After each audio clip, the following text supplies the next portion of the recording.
Online System Update.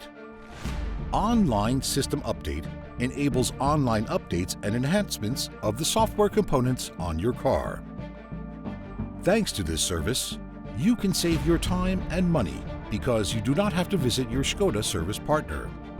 When Online System Update is available for your car, you will be informed by a pop-up window in the infotainment of your car.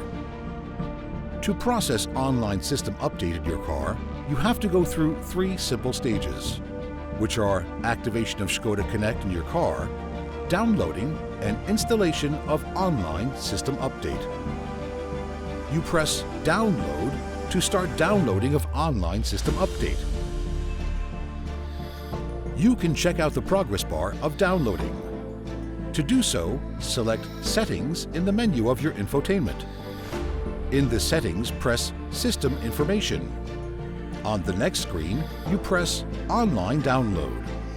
Alternatively, you can see the actual status in Notification Center.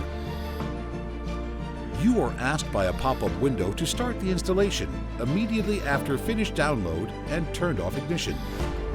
You press Start.